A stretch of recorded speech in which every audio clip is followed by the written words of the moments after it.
Magandang araw po sa inyong lahat. Andito naman po tayo para mayroon tayong matutunan. Ito po si Sir Pags. Magtuturo sa inyo kung paano basahin yung tinatawag nating resistor. So ano ba yung resistor at saan ba ito ginagamit?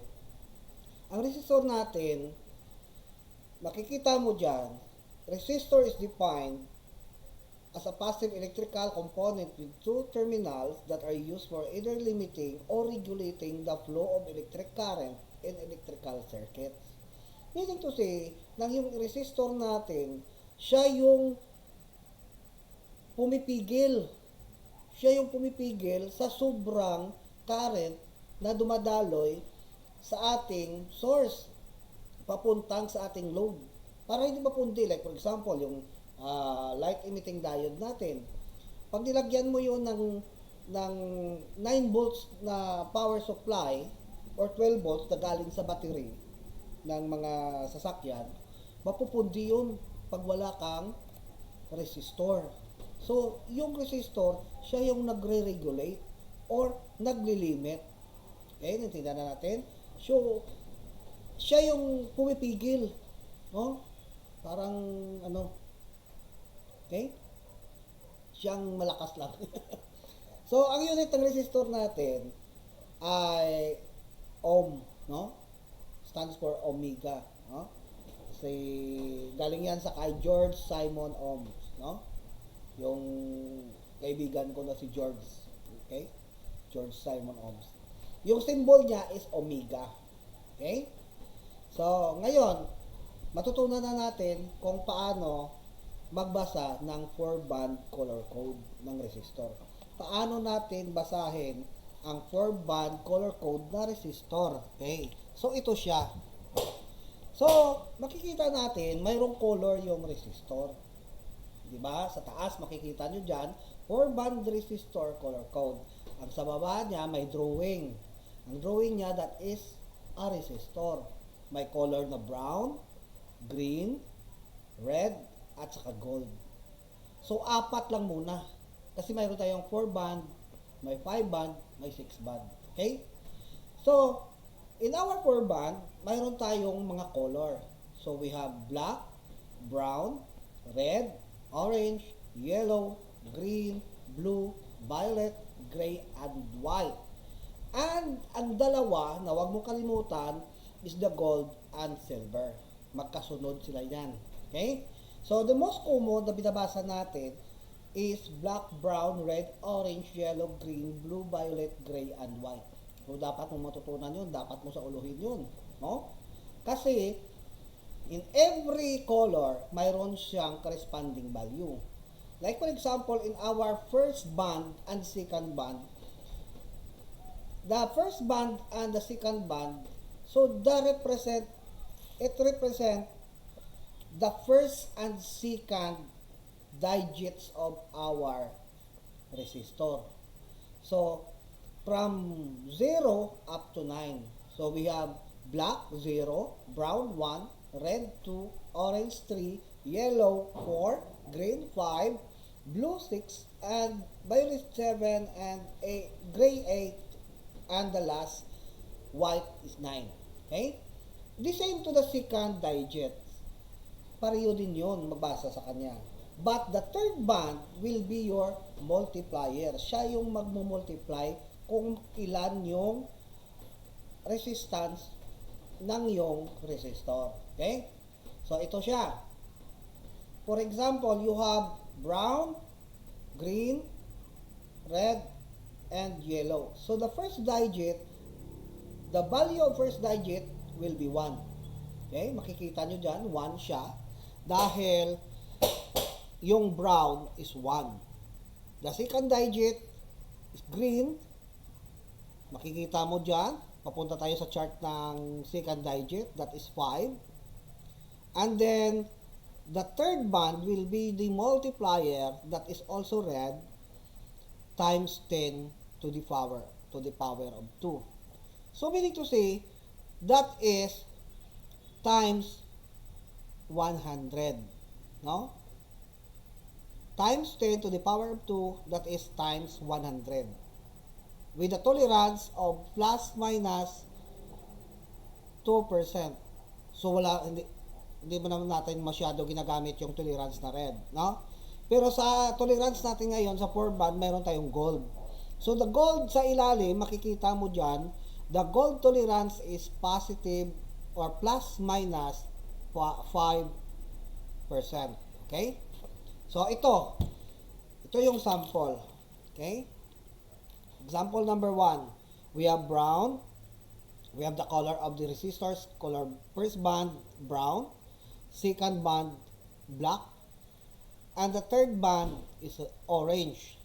Then the last or the fourth band is gold. Makikita nyo dyan sa drawing or sa picture ng resistor natin. So, ano ba ang dapat na value na ilagay natin? So, first band is brown, the second band is black, the third band is orange, and the last or the fourth band or the tolerance is the gold. So, ganyan siya. Brown, black, orange, and gold. So, ang tolerance natin is gold. So, what is the value of the resistors? So, ano ba yung value talaga ng resistors? So, brown, that is 1. Black is 0. And the multiplier, orange, times, makikita natin dito sa kabila, yung orange na multiplier is times 10 to the positive 3. Yan. So, it means, times 10 to the positive 3, that means that is 1,000. Okay? So, tingnan natin. Ayan, brown 0, and black is, brown is 1, I mean, the black is 0, and the orange is 1,000. So, times 1,000. So, 10 times 1,000, the answer is 10,000 ohms. So, try to erase the 30 and convert into liter key. Because liter key stands for kilo, it means 1,000. So, the answer is 10 kilo ohms. So, always take note, ohms. 10,000 ohms or 10 kilo ohms. Yun po yung ang tamang answer. So, next example. Pwede nyo bang makompute? Diba? The first color or the first band is yellow. The second color is violet. And the third band, the multiplier is black. Then the fourth is the tolerance is gold. No. So, yellow equals to 4. Violet equals to 7. And then the multiplier na black. Ano ba yung black na multiplier? So, black na multiplier, kung marirecall mo, the black multiplier is times 1. Ayan, makikita mo, times 1, di ba? Okay? So, it means that is 4, 7, times 1, plus minus 5%, because that is a tolerance. Okay? Okay, yellow, violet, black, gold, and 4, 7 times 1 plus minus 5% the tolerance, the resistor's value is equals to 47 ohms. Di ba? Nakuha nyo ba? 47 ohms. O, ito naman. Next example. Tingnan natin kung makukuha nyo. Okay. Next example. Uy! Ang color masyadong malapit sa example number 2. Okay? Kaya lang, yung multiplier is silver. Oh, makikita nyo, di ba? Silver. So, anong color? First band, yellow. Second band, violet. Multiplier, silver. Tolerance, plus minus 5%. Now, what is the value of your resistor? Oh, okay, tingnan natin yung multiplier na silver. Actually, the multiplier na silver, that is times 10 to the negative 2. Yun. So, paano natin i-convert yun? Yung times 10 to the negative 2. So, it means that is times 0.01. Yun ang multiplier. So, tingnan natin. The yellow equals to 4. The violet equals to 7. Then, the multiplier times 0.01. Then, the gold equals to plus minus 5%. Now, what is the value? Okay, ito na po ang value. 47, combine the 4 and 7 times 0.01 plus minus 5%, that is 0.47 ohms. Yun. So, it means maliit lang yung resistance niya. Parang fusible resistor lang siya. No? Okay? Okay. Last example, number 4. Tignan natin kung kaya nyo, ha? Okay. Wow. Malapit din sa katotohanan. Parang number 3 rin, no? Kaya lang, yung multiplier niya is gold naman. Yan, makikita mo, gold.